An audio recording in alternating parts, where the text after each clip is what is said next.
tal amigos y amigas que nos están acompañando en este momento? Bienvenidos a Punto de Encuentro, Mario Tapia Channel, tu canal, en esta apuesta que estamos haciendo las emociones de Dios. Los días viernes, 7 de la noche, hora Colombia, 8 de la noche, hora del este en los Estados Unidos. Pero recuerda acompañarnos también los días martes en Mario Tapia Channel, en Punto de Encuentro, porque estamos trabajando Moisés y todo este entramado interesantísimo de la Escritura acerca de la historia de este importantísimo personaje y también de la liberación del pueblo de Israel en el Antiguo Testamento, en el famoso libro del Semot y el éxodo extraordinario de este pueblo en las Escrituras. El día de hoy tenemos un tema bastante importante. Te invitamos para que sigas la temática. Vamos a hilar fino y vamos a darle coherencia al concepto para que podamos construir algo que es bastante importante que nosotros lo podamos conocer. La inmutabilidad de Dios. ¿De qué se trata? ¿Qué será inmutable? ¿Será algo que perpetuamente no puede cambiar? ¿Algo absolutamente inalterable? ¿Cómo deberíamos comprender el concepto? ¿Qué nos enseñan las Escrituras al respecto? Bueno, comencemos esta primera apuesta porque muy probablemente vamos a necesitar nuevas incursiones conceptuales y temáticas para poder darle más definición a un tema tan exigente. Por supuesto, y muy importante, en Punto de Encuentro no presumimos tener la última palabra, pero sí hacemos aproximaciones muy responsables desde la perspectiva teológica y lo que hacemos es dar perspectivas, como dije, sugerencias, aproximaciones de lo que consideramos es una atinada forma de llegar al texto bíblico. Muy bien, vamos al libro de los Salmos en el capítulo 102, verso 25 al 28. Quiero que notes lo que nos dice aquí el texto. Dice así: Tú desde el principio fundaste la tierra, y los cielos son obra de tus manos. Ellos ciertamente perecerán, pero tú permanecerás. Todos ellos se desgastarán como vestido los cambiarás y desaparecerán. Pero tú eres el mismo, y tus años no se acaban. Los hijos de tus siervos permanecerán, y tu simiente será establecida delante de ti. Aquí hay un texto muy hermoso de la forma lírica de escritura en el Antiguo Testamento, en el hebreo, pero nos concentramos específicamente en el verso 27. Tú eres el mismo y tus años no se acaban. Aquí empezamos a ver esos atisbos bíblicos veterotestamentarios que nos promueven a nosotros un Dios que es no mutable. Pero ojo, la expresión no mutable, ¿en qué manera deberíamos abordarla? ¿Será de una manera estricta, invariable, absolutista y fija, sin ningún atisbo de variación? ¿Será lo que nosotros debemos hacer? ¿O a qué se referirá? Ve con nosotros para que vayamos analizando los textos. Vamos a otra cita que muy probablemente es más cercana a nosotros, está en el Nuevo Testamento, y la encontramos en el libro de Santiago en el capítulo 1, en el verso 17. Dice así el texto: Toda buena dádiva y todo don perfecto desciende de lo alto, del Padre de las luces, en el cual no hay cambio ni sombra de variación. ¿De qué estará hablando esta cita cuando nos dice ello? Bueno, qué interesante. Nosotros podemos asimilar esta cita como que la misma nos está diciendo de manera restrictiva y absolutista que definitivamente en Dios no hay ningún mero atisbo de cambio, ni mínima probabilidad, ni pulgada, ni milímetro cuadrado de posibilidad de cambio, ni variabilidad, ni variación. ¿Será lo que el texto nos está diciendo? ¿O a qué se referirá el texto cuando habla del no cambio ni la sombra de variación? Si lo miramos desde esta perspectiva literalista, posiblemente llegaríamos de manera bastante inmediatista a esta definición. Pero permítanme que más adelante quisiera compartir con ustedes algunas evidencias de las mismas escrituras, no sin antes citar a alguno de nuestros amigos académicos y eruditos para que veamos por dónde le entraría el agua al coco. Pues bien, quiero traer un primer invitado el día de hoy aquí a esta perspectiva, y es el teórico altamente respetado en la teología clásica moderna. Se llama Louis Berkhof. Louis Berkhof es quizás uno de los más citados teólogos alemanes del siglo XX, siglo XXI, más específicamente su citación en el siglo XX. Él dice lo siguiente en su libro Teología Sistemática, y quiero que pongan bastante atención. La inmutabilidad de Dios es concomitante necesario o es un concomitante necesario de su aceidad. ¿Aceidad, Mario? ¿Qué será eso? ¿Y ahora qué nos habrá querido decir? No te preocupes, ya lo vamos a explicar. No hay cambio en su ser, sus atributos, ni su propósito, tampoco sus motivos de acción, ni sus promesas. Bien, lo que tú estás leyendo aquí es lo que pudiésemos llamar una forma específica de teología estricta acerca de la mutabilidad o la inmutabilidad de Dios. El teísmo estricto, específicamente tal como lo propone Louis Berkhof, quien goza de muchos seguidores y su teología tiene bastante aceptación en muchos de los escenarios teológicos y seminarios del mundo. Desde su perspectiva, entonces, Dios no tiene ninguna probabilidad mínima de cambio. Es la perspectiva de Berkhof. Y la palabra aseidad que tú ves allí tiene un significado bastante interesante. Cuando él dice la inmutabilidad de Dios es concomitante necesario de su aseidad, es completamente correlacionado e indivisible de su aseidad, la palabra aseidad significa aquello divino que no tiene ninguna necesidad de terceros de intervención, ni su existencia es derivada. Es autogestionado, autorregulado, autocontrolado y se requiere a sí mismo, pero no necesita absolutamente de nada externo o exógeno a él.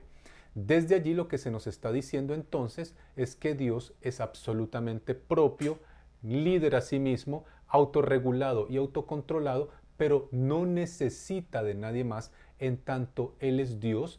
Eso tiene sentido, es coherente, pero él dice que en el caso dado de que hubiese algún tipo de variación o cambio, o la mutabilidad o la inmutabilidad de Dios no fuera estricta, entonces definitivamente no habría relación lógica coherente entre el Dios absolutamente inmutable y su autocapacidad divina y perfecta de ser completamente Dios sin necesidad de terceros. Es la perspectiva del Señor Berkhof, Louis Berkhof. Él dice que tampoco cambia su ser, él asegura que tampoco cambian sus atributos, él también asegura que tampoco cambian sus propósitos y él también asegura que tampoco los motivos de Dios, ni mucho menos sus promesas.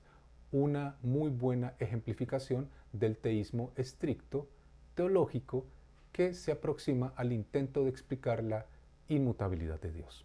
Pero traigamos a otro personaje que también es bastante relevante. Él se llama Herman Bavinck. Herman Bavinck escribe un libro que se llama Dogmas Reformados, Dios y Creación. Y en su libro, Dogmas Reformados o Dogmatismo Reformado, Dios y Creación, en el volumen 2, en la página 154, él asevera lo siguiente: si Dios no fuera inmutable, no sería Dios. Todo lo que cambia deja de ser lo que era. Y eso suena lógico, bastante lógico. El problema es que tú y yo tenemos en el chip mental un préstamo que pudiésemos llamar, con el apoyo del pensador y teórico Carl Gustav Jung, un inconsciente colectivo que nosotros hemos traído a través del tiempo. Y es la idea que la lógica es la manera predominante de poder explicar el mundo, el entorno, la naturaleza y llegar a la verdad. Permíteme decirte que desde la perspectiva bíblica, si tú y yo vamos a depender de que la lógica sea la que me explique los eventos bíblicos, naturales, sobrenaturales o connaturales, pues eventualmente vamos a tener un problema muy grande. Porque la Biblia no está escrita con pretensiones de la lógica humana, ni aristotélica, ni griega, ni clásica, ni grecolatina. La Biblia tiene, en principio, un pensamiento de ascendencia mesopotámica, de especificidad semítica y de natividad hebraica, y es totalmente diferente a la construcción de pensamiento de los pueblos griegos, grecolatinos, y dista totalmente de la lógica aristotélica o los postulados platónicos. Dejemos eso claro. La lógica no es la interpretación absolutista, ni completa, ni tampoco reina para entender el texto bíblico. De allí que coherencia no es lo mismo que lógica. Cuando hablamos de coherencia estamos hablando de tener respeto por los contextos culturales, por la ascendencia conceptual de las escrituras, pero sobre todo para aquellos que aceptamos a Dios y creemos en su existencia, en la revelación de las escrituras, respetamos profundamente que hay detrás de la revelación bíblica un propósito divino detrás para salvar a la humanidad. Y el mismo no requiere de ayudas humanas ni filosofías conceptuales para poderla interpretar, en tanto su interpretación proviene de la mente de Dios a través de los profetas y su revelación. Eso es bien importante.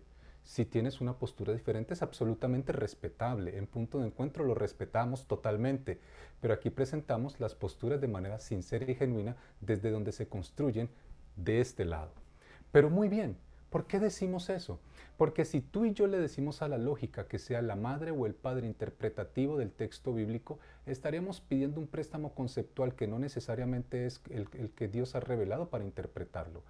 Si la lógica fuera la manera como interpretamos las escrituras, permítanme solo pongo un ejemplo diminuto pero suficientemente completo para que lo podamos comprender. La resurrección de Cristo sería absurda, en tanto la lógica no la podría explicar. Lo lógico es que jamás nadie en ninguna circunstancia resucite. Eso es básicamente la idea. Dejémoslo entre el paréntesis y volvamos aquí con estos dos grandes pensadores. El primero Berkov, el segundo Bavinck, quienes son teístas estrictos y asumen que la inmutabilidad es la garantía de Dios ser Dios. Sin la inmutabilidad, Dios deja de ser Dios. Básicamente es lo que pudiesen decir, es absolutamente respetable el postulado, pero no necesariamente irrebatible. Muy bien, tengamos eso en mente y nos vamos ahora con otra cita, que también está en el orden de los intérpretes teístas estrictos, pero ya vamos a aproximarnos.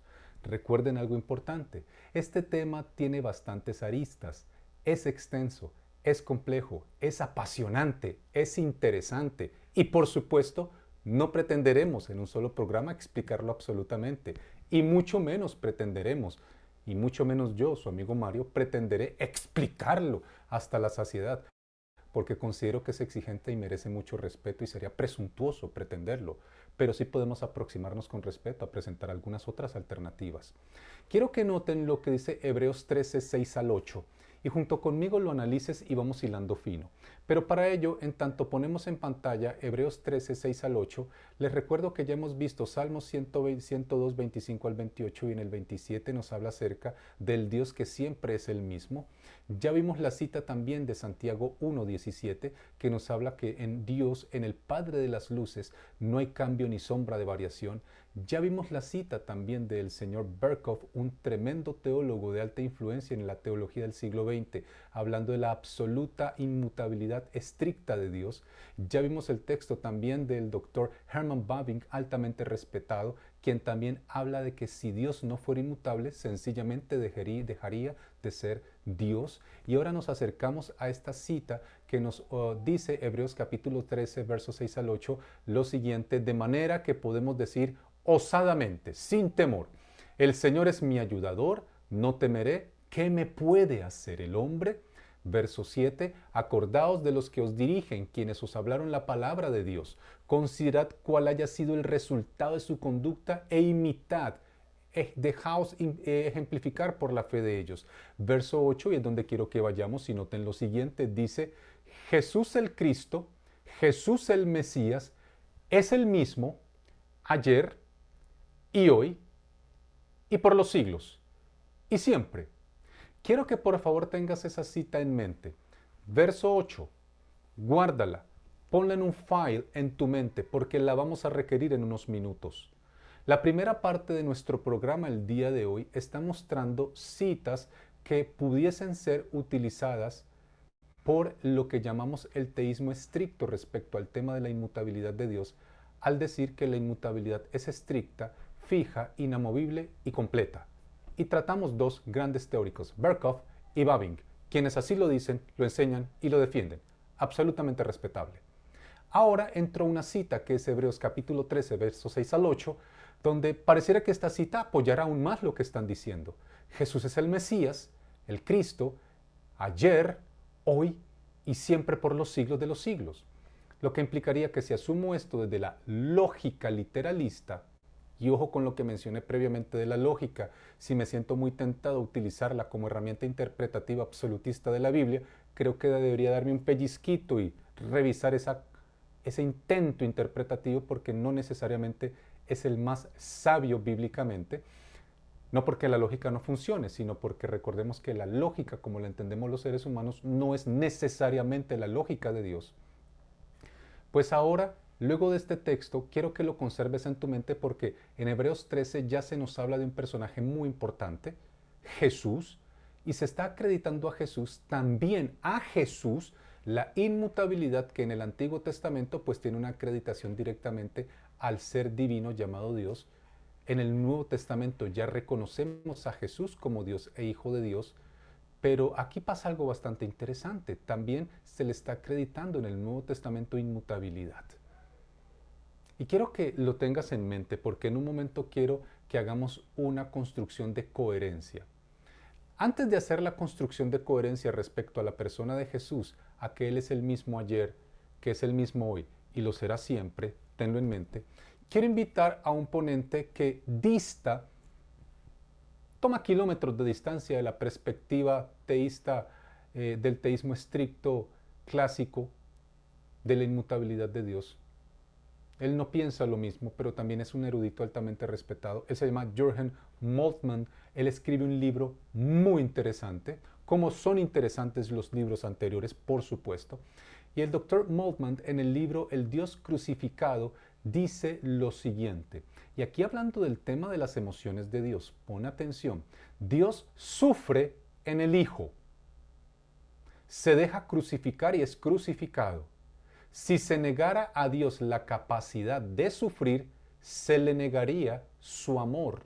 El ser de Dios está en el sufrimiento y el sufrimiento está en el ser de Dios porque Dios es amor. Lo que básicamente nos dice Moltmann en esta obra clásica de la teología de su escritura, que es bastante interesante, es que el sufrimiento y la capacidad que tiene Dios de conectarse con la realidad espacio-temporal y afectivo-emocional de los seres humanos es material probatorio para que pudiese defenderse que de ninguna manera Dios no tiene variaciones en su manera de percibir.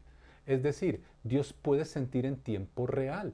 Él puede tener un estado emocional que varía dependiendo la emoción que recibe o por la cual es estimulado por las criaturas que le rodean. Si él no pudiese poder tener un estado anímico que pudiese cambiar o que pudiese ser alterado o que pudiese ser contestatario psicoemocional, pues dice Moltmann, no pudiésemos llamarlo propiamente Dios porque tan valioso es el atributo de la divinidad, la eternidad, la omnipotencia como el hecho de que su amor y su carácter estén fundamentados por el principio atributivo, perfecto y eterno de su amor. Y tú no puedes quitarle a Dios el hecho de que ame. ¿Cómo explicarías entonces que en un momento Dios tiene ira, en tanto hay criaturas que le elevan su ira y que lo desafían? ¿Y por qué le quitas el derecho entonces a que Él sienta esa emoción, pero posteriormente Él también puede manifestar compasión, longanimidad, bondad y perdón? La gran diferencia es que Dios no está sujeto, atado ni condenado a la emoción humana, que sí tiene mácula de pecado y que es proclive a la maldad. En tanto Dios maneja, controla y tiene sus emociones sujetas a la perfección de su carácter, en tanto su carácter está en una esfera y el hombre caído, ustedes y yo estamos en otra. Es la tesis que nos propone el doctor Jürgen Moltmann en este libro tan interesante que se llama El Dios crucificado. Sigue teniéndolo en mente. O sea que aquí te estás dando cuenta que una cosa piensa el doctor Bavinck, otra Berkhoff, pero otra diferente Moltmann, quien toma distancia de ellos. Ahora sí, Mario, tú nos dijiste que nos querías hablar algo curioso e interesante del texto de Hebreos 13:8 cuando se dice que Jesucristo es el mismo ayer, hoy y siempre. Y nos dijiste que en un folder, en un file de nuestra cabeza, tuviésemos ese texto, el verso 8. ¿Por qué tú lo pediste? ¿Y por qué antes nos mostraste una cita del Dr. Jürgen Moltmann, quien toma distancia conceptual y teológica de la perspectiva de Bavinck y del Dr. Berkhoff? Bueno, la razón es que quiero apalancarme un poco en esta tesis del Dr. Jürgen Moltmann para presentarles a ustedes la siguiente cita bíblica y que juntos la analicemos. Noten lo que dice. Dice así el texto.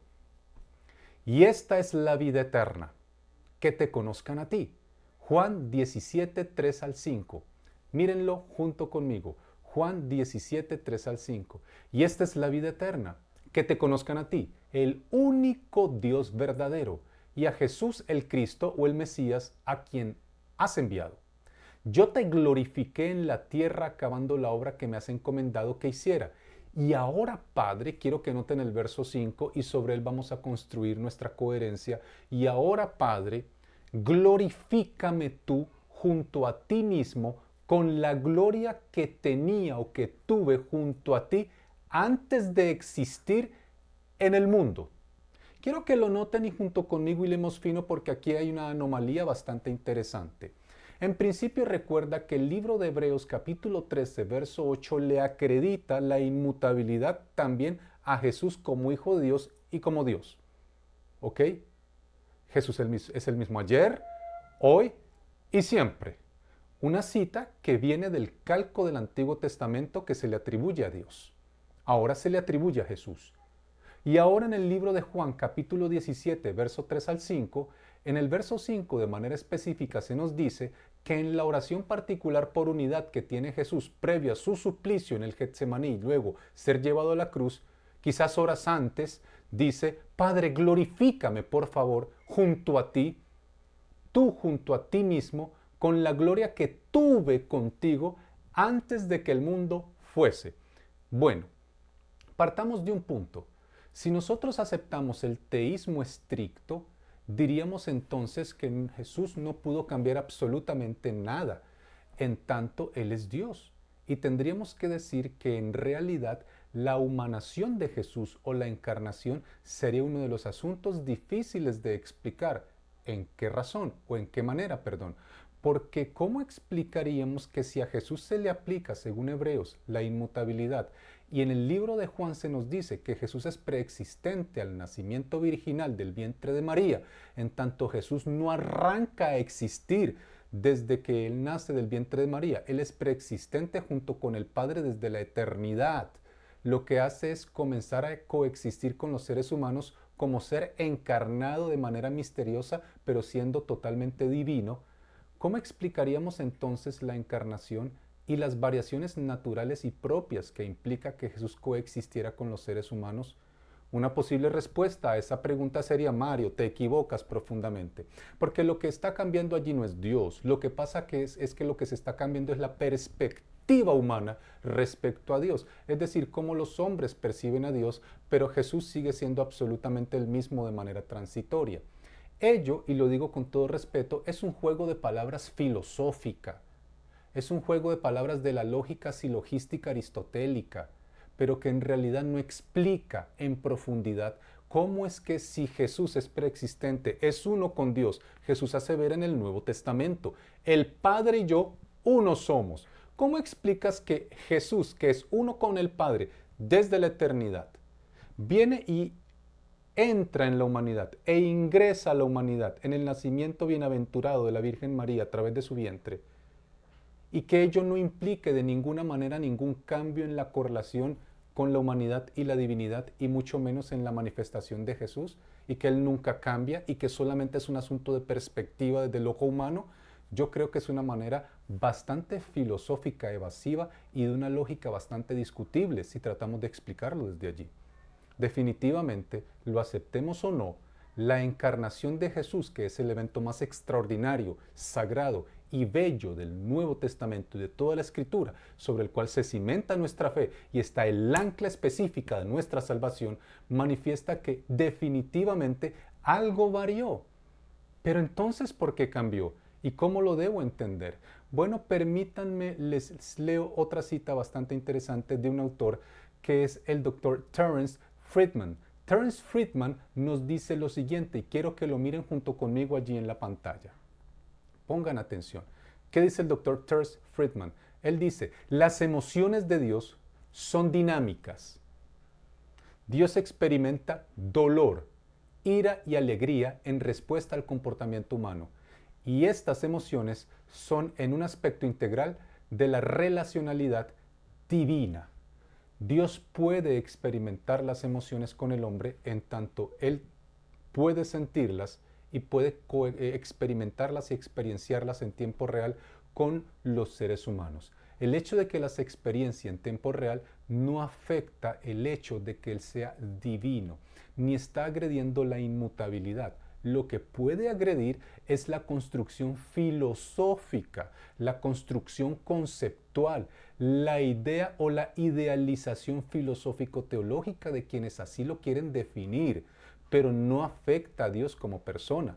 Una cosa muy diferente es que los teólogos definan a Dios en sus grandes libros de erudición y que consideren que tienen la última palabra y se peleen por ello, y otra cosa totalmente diferente, quién es Dios realmente a través de la revelación de las Escrituras y que no tiene ningún problema en manifestar que tiene emociones, que las siente en tiempo real y que es próximo a las criaturas y que tiene la valentía, la gallardía, el amor, la misericordia, la longanimidad y la bondad profunda de nacer a través del vientre de una mujer en la tierra para coexistir en tiempo real con las criaturas. Digámoslo de otra manera, la divinidad no pretende venir a nacer del vientre de una mujer terrena para por fin darse cuenta cómo sienten los seres humanos. Dios siempre ha sabido perfectamente en su capacidad de correlacionarse en tiempo real y de sentir en tiempo real y de poder recibir emociones y otorgarlas en tiempo real con la humanidad como se siente la misma. El hecho de que Jesús nazca del bienaventurado vientre de la Virgen María, de su madre, lo que implica es que Él quiere manifestar esa cercanía de manera mucho más amplia y que el mundo sepa de lo que está dispuesto el cielo para salvar a las criaturas y para demostrar su amor profundo. Siempre los he sentido en mi divinidad, en mi sustancia, en mi esfera divina, los he amado profundamente. Las grandes expresiones del Antiguo Testamento, con amor eterno te he amado, por tanto te prolongué mi misericordia. Me dueles en las entrañas profundamente, oh gusanito de Jacob, cuando nos habla en el libro de Oseas en el capítulo 11. Eso no es una metáfora ni es una alegoría, es una expresión real de un Dios que está sintiendo y que desea profundamente coexistir con humanos para demostrarnos cuánto nos ha amado, cuánto nos ama y cuánto nos amará. Un Dios real que le interesamos profundamente, aunque no lo comprendamos. Este Dios es verdadero. Y parece ser que aquí ya nos metimos en un intríngulis teológico tremendo, aquí en Punto de Encuentro. Y por eso, no te puedes perder el próximo capítulo, porque vienen más entregas de este tema, la inmutabilidad de Dios. Esto quedó en el comienzo y color de hormiga. Y ahora, ¿qué viene, Mario? Porque aquí yo quedé como que falta algo. A esta historia le hace falta un pedazo. ¿Y cuándo nos las vas a decir? Bueno, tienes que conectarte con nosotros en el próximo programa para que sigamos ampliando más citas de la inmutabilidad, más citas explicativas acerca de este Dios que siente y más citas acerca de cómo podemos entender que a pesar de que Dios siente en tiempo real y se conecta en virtudes reales y tiempo real con las criaturas, en ninguna manera estamos hablando de un cambio que altere su divinidad. Todo lo contrario. Mis apreciados amigos, si tú necesitas a este Dios, si este Dios ha tocado tu corazón, si este Dios realmente es significativo para ti, si para ti es importante saber que aun cuando escuchas este programa y lo ves en directo o en diferido, Él está atento a tu realidad, a tu necesidad, tú le importas. Y en este momento, si tú levantaras tu voz y una oración y le dijeses qué sientes, Él puede ser perceptivo real en tiempo real de tu oración y la mía y la va a contestar con un afecto en el minuto, en el segundo en que tú la sientes, porque tiene la posibilidad de recibir estímulo de criaturas imperfectas como tú y como yo, porque nos ama. No es un Dios fijo, ni estático, ni estaticista en el tiempo por su absoluta perfección, como que de lo perfecto que es, no puede sentir nada por tanta perfección. Todo lo contrario, su perfección no solo subyace en sus poderes de acción, su poder, está profundamente anclado, enraizado en la belleza y lo precioso que es su carácter. Y Él es amor. Y hoy te dice que te ama. Si tú lo quieres creer, y tú lo necesitas, ora junto conmigo en este momento. Señor y Dios, gracias porque eres tan bueno. Hoy hemos comenzado a abordar este tema tan interesante. Te ruego que nos ayudes a hacerlo de la mejor manera, a pulirlo, a explicarlo con respeto, con una aproximación sincera y bien construida. Pero sobre todo que las personas que nos escuchan sientan irremediablemente que les abrazas y que les amas, porque yo también lo necesito creer, por eso tengo este programa y necesito compartirlo con otros. Ayúdales, ayúdanos y ayuda a todo hijo tuyo e hija tuya que nos ve y que no nos ve, a sentir que a pesar de lo que somos, nunca nos has olvidado y nunca nos has quitado hasta el momento oportunidades. Enséñanos a echar mano de ellas. En el nombre de tu Hijo lo pedimos. Amén. Mi apreciado amigo, mi apreciada amiga, no te puedes perder lo que falta. Así que, si te pareció que te quedaron dudas, perspectivas, ideas, interrogantes y deseo de saber más del tema, y Mario, sobre esto qué opinas o qué diría Punto de Encuentro, tienes que conectarte con nosotros el próximo viernes. Así que no te lo pierdas. Te esperamos. Hasta la próxima. Chao, chao.